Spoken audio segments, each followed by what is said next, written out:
All right, so the next question is asking me what artwork speaks to who I am the most as an artist. So for the artwork I chose this piece I created back in 2022. This piece is a picture of a this piece really speaks out who I am as an artist because it shows what I really like to create, and it shows different aspects of how it speaks about who I am as an artist. So to start off, the reason why I chose this piece was because it shows my art style. My art style, I mainly focus on drawing and painting nature, especially wildlife and other animals. As you can see in this painting, it's a leopard. Leopards all have their own unique spot pattern. Just like this leopard, I have my own artistic style and I'm my own person. I'm not the same as anyone else, and no one else is the same as me, which is what makes the reason why I love that's what makes art so amazing. No one's piece is the same, and everybody's style is amazing in their own unique way. Another thing about this piece is you can see the ears. The ears on this leopard, one ear is turned forward and one ear is turned back, signifying that the leopard is listening for what's behind them and recognizing the past behind them. But also it represents when the ear facing forward that they're focusing on what's ahead, and they're also seeking out for those opportunities. Just like this leopard, I have my past, my artistic skills that I've been building up until now, and I have and my future and the opportunities that I'm looking forward to accepting and be adding as a part of my as a part of my life. The next thing about this piece is you can notice the eyes. In this piece, I really wanted the eyes to be the focal point of this drawing. You can see that the eyes have the most color and they also have the most detail. When drawing, I really love focusing on the eyes. The eyes are often said to be the window to the soul.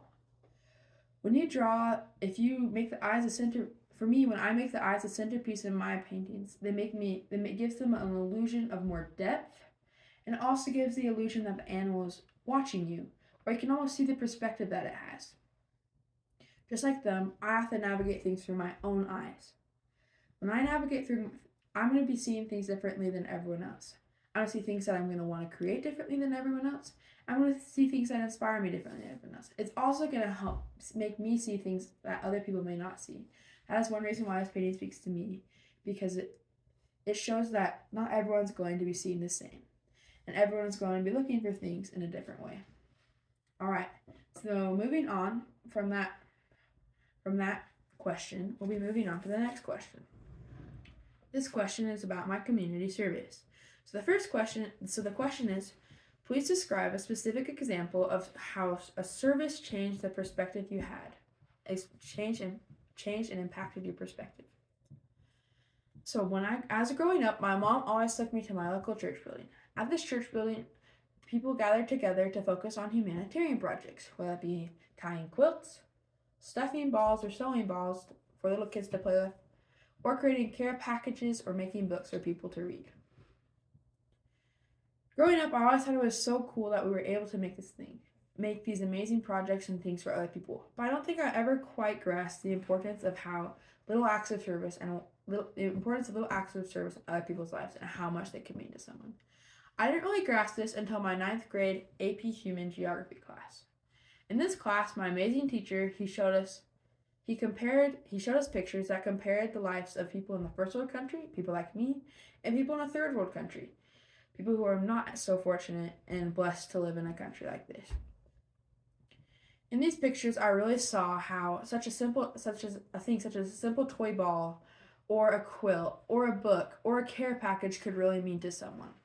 In those moments where I've seen these pictures and the comparison between the life that I led and that others may lead, it really showed me the importance of, again, the small and simple acts of service and how they can really affect someone's life.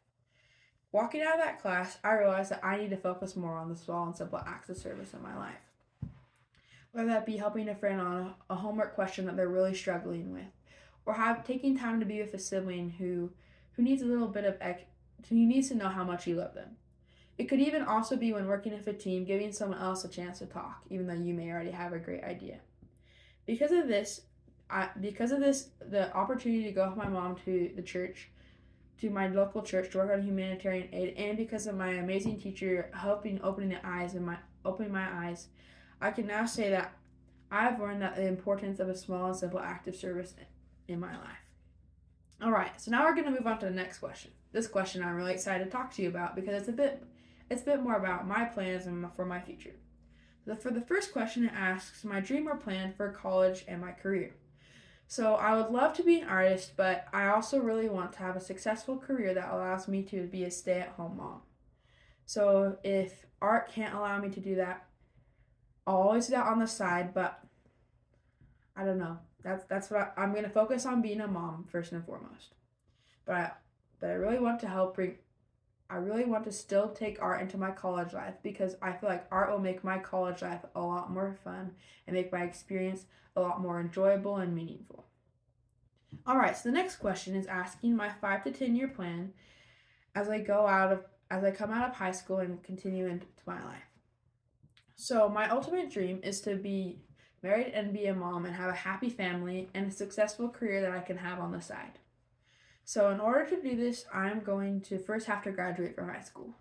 Then after that, in August when I turn 19 after graduating, I'll be planning on going on a mission for my church where I'll be voluntarily taking a year and a half of my time to help teach others what I believe. After I come home from my mission, I plan to go to school in the fall of 2026. At this college, I hope, sorry, I have a bit of a cough. At this college, I hope to take time to build more of my art experience and skills, but I also hope to take on a job, whether it be through art, education, wildlife and fish management, or ecology. There are also maybe other options that may appear to me in the future that I may want to pursue. During this time, I hope to also find the love of my life and get married and maybe even start a family, or I'll wait to graduate to start a family. And after that, I hope to follow the American dream to buy a home and to settle down and to raise my family. Now, I recognize that this may not perfectly happen, and I may have to wait a bit longer to get married or may not get married at all. So if that happens, I plan to go out of college and be a go-getter. I'm still going to keep pursuing the want of having a happy family and marriage. But if that doesn't happen, that's okay. I will keep improving myself. I will keep building up the business and career that I may have started. In that time, in that 5 to 10 year plan, I also hope to, again, still be a creative. And if I have kids, I also hope to teach them how to also be creative. Because that creative spark is really what I feel like makes life enjoyable. When you have that creative spark, you see things differently. You want to do things differently. And yeah, so that's my 5 to 10 year plan for when I graduate from high school. So thank you so much. I'm Monica Sheast, and this was my online interview for Sterling Scholar.